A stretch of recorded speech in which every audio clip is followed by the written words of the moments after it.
안녕하세요. 6일입니다. 지난주는 다이나믹한 한 주였습니다. 산유국이 될지 모른다는 기대감을 안겨주기도 하고 아프리카 주요 정상들과의 회담도 있었고 하지만 무엇 하나 뚜렷한 결과물은 없는 상태입니다. 이번 주도 정신없는 한 주가 될 것 같습니다. 먼저 지난주 동향부터 살펴보겠습니다. 3일 미국의 공급관리자협회에서 발표하는 5월 제조업 PMI 지수가 하락했습니다. 50 이상이면 경기 확장, 50 이하면 경기 축소를 의미한다고 보는 것인데 예상치도 49.8이었고 실제 발표치는 더 낮은 48.7이었습니다. 미국의 경기가 나타나는 것보다 더 좋지 않다는 의미로 해석되었습니다.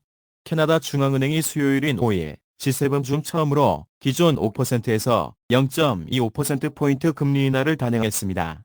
또 5일 밤에는 미국의 ADP에서 발표하는 비농업 부분 취업자 수가 좋지 않게 발표되면서 미국에서도 9월 17일 있을 연방공개시장위원회에서 금리를 내릴 것이라는 기대감을 증폭시켜 증시는 크게 상승했습니다.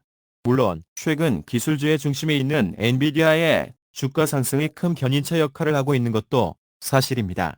AI 관련 주가 대세인 분위기입니다.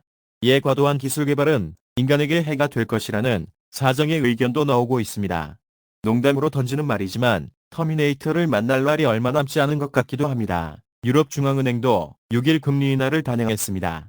현 시점에서는 금리 인하를 선택했지만 추후 인하 계획은 지표를 보고 결정하겠다며 추가 인하에는 신중한 모습이었습니다.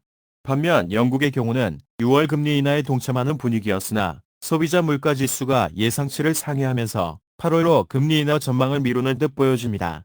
우리나라와 여건이 상대적으로 비슷한 호주와 뉴질랜드는 물가가 계속 상승함에 따라 오히려 금리를 올려야 하는 것 아니냐는 의견이 있어 올해 금리 인하는 힘들 전망입니다. 금요일 밤 미국 정부에서 발표하는 비농업 부문 고용이 예상치를 크게 웃도는 수치로 발표되었습니다.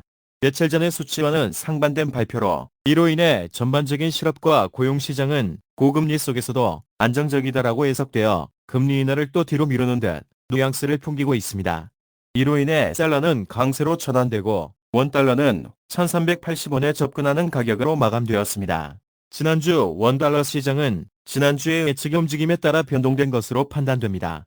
블랙아웃 기간이라 조용한 분위기 속에 여러 지표가 발표되었고 시장에서 가격의 등락은 있었으나 소폭 상승 후 하락했고 결국 금요일 밤 미국 고용시장의 수치 발표가 시장을 크게 요동치게 만들었고 오늘 월요일 가격을 위쪽에서 출발하게 만들었습니다. 이번 주 주요 일정으로는 역시 12일 시작되고 13일 새벽에 발표될 FOMC의 회의 내용 발표일 것 같습니다. 13일 발표될 미국의 생산자 물가지수도 주의 깊게 봐야 할 것이며 14일 일본의 기준금리 결정과 14일 밤미 시간대 소비자 심리지수 발표까지 있습니다. 13일 새벽 미국의 FOMC에서는 금리 현상 유지를 이야기하겠지만 향후 금리 하락에 대한 기대감을 높여줄 것으로 보여집니다. 그리고 다른 나라에서 선제적인 금리 인하를 단행하는 것을 보면서 결국은 미국도 더 이상 인플레이션에 대한 걱정을 하는 것이 아니라 경기 전반에 대한 침체를 우려해야 할 것으로 보여지고 이런 전반적인 요인을 고려해 9월 금리 인하를 하는 쪽으로 가닥을 잡아가지 않을까 합니다. 당초 개인적으로는 11월 이나 12월 중 한 번 정도 금리 인하를 예상했으나 현재의 분위기로는 조금 앞당겨질 수 있다고 예측됩니다. 다만 올해 두 번의 인하는 힘들지 않을까 합니다. 올해는 9월에 한 번 정도 금리 인하를 하고 지켜볼 듯합니다. 한국과 미국의 주요 일정을 보면 미국은 5번, 한국의 금통위는 4번 남았습니다. 우리나라 금통위에서 선제적으로 금리 인하를 하기는 힘들 것 같습니다. 상승 하락 시소를 살펴보겠습니다. 환율 상승의 요인은 기존에 언급되어 왔던 미국의 지표에 대한 해석, 그리고 간간히 던지는 매파적 발언들이 결국은 위쪽으로 방향을 잡게 할 것입니다. 그리고 오늘 아침 발표된 유럽의회 선거에서 프랑스, 독일 등 주요국에서 극우주의파들이 우세를 보였다는 점도 시장에 혼란을 가져올 수 있을 것이라 생각됩니다.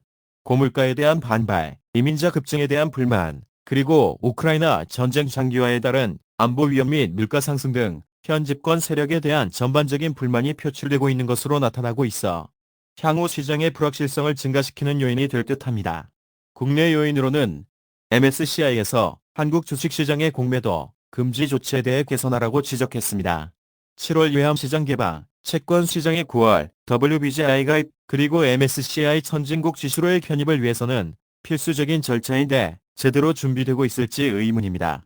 WBGI 가입과 외환시장 개방에 대한 내용은 지난 5월 6일자 상승하락 시소편에서 이야기한 바가 있습니다. 공매도에 대해 제대로 된 조치가 아직 없는 상황에서 외환시장을 7월에 개방하면 1차 혼란이 올 것이고 이로 인한 WBGI 가입이 또 물 건너가면 결국 MSCI 선진국 지수에 편입되는 것도 힘들어질 듯해 보입니다. 아직은 체감이 되지 않고 있지만 7월이 가까워질수록 서서히 시장은 요동칠 수 있을 것이라 보여집니다. 건설업체의 부도 소식을 계속 전해드렸습니다. 이에 따른 부동산 PF 대출 부실이 문제가 되고 있습니다. 현재 저축은행권에 많이 몰려있는 부동산 PF 대출건들의 연체율이 11%대에 진입했다고 전해지고 있습니다. 당국에서는 대책을 마련해 잘 관리할 수 있을 것이라 이야기하고 있지만 실질적인 방안을 찾아야 할 것 같습니다. 환율 하락의 요인으로는 역시 미국 금리 인하에 대한 언급이 있느냐에 대한 부분일 것입니다. 이로 인해 9월 금리 인하에 대한 기대감이 커진다면 원달러 환율은 하락할 것으로 보여집니다. 14일 발표될 일본은행의 금리 결정도 주의 깊게 봐야 할 것입니다. 이번엔 금리를 동결할 것으로 보여지나 채권 매입을 축소할 것이라는 발표를 할 것으로 보여지며 이는 시중에 유통되는 통화량 증가를 줄이겠다. 즉 채권을 사고 현금을 시장에 푸는 것을 줄이겠다는 의미로 엔화의 유동량 증가가 줄어드는 것이라 엔강세를 예상하게 되고 결국 원달러 환율 하락, 따라서 웜달러도 하락하는 움직임을 예측해 봅니다. 하지만 일본보다는 미국의 지표가 어떻게 나오느냐에 더 민감하게 반응하니 현재로서는 미국 시장에 더 집중해야 하는 분위기입니다. 이렇게 6월 11일 주간 상승 하락 시소를 살펴보았습니다. 이번 주는 FOMC가 중요한 의미를 가지는 일정이라 이런저런 말들이 많았습니다. 이번 주 가격의 움직임을 조심스럽게 예측해 본다면 주초에는 1380원에 대한 경계감으로 1370에서 1380원 사이로 움직일 것으로 보여지고 이후 FOMC 회의 결과에 따라 가격이 요동치겠지만 개인적으로는 아래쪽으로 예측합니다. 그리고 금요일 미시건대 소비자 심리지수의 예상치가 기존의 수치보다 높게 나올 것으로 예측되고 있고 그래서 금리 인하에 대한 이야기가 들어갈 수 있어 가격이 반전의 움직임을 보일 것으로 보여집니다. 주초 하락, 주 후반 상승의 움직임을 예측해 봅니다. 6일의 화상 시스템은 6월 5일로는 신규 매수 포지션을 보유하고 있습니다. 원달러 매수, 원엔 매수 포지션 유지 중입니다. 그럼 즐거운 하루 보내시고 내일 차트 분석을 해보도록 하겠습니다. 6.25 외환시장 이야기, 구독, 좋아요 많이 부탁드립니다. 감사합니다.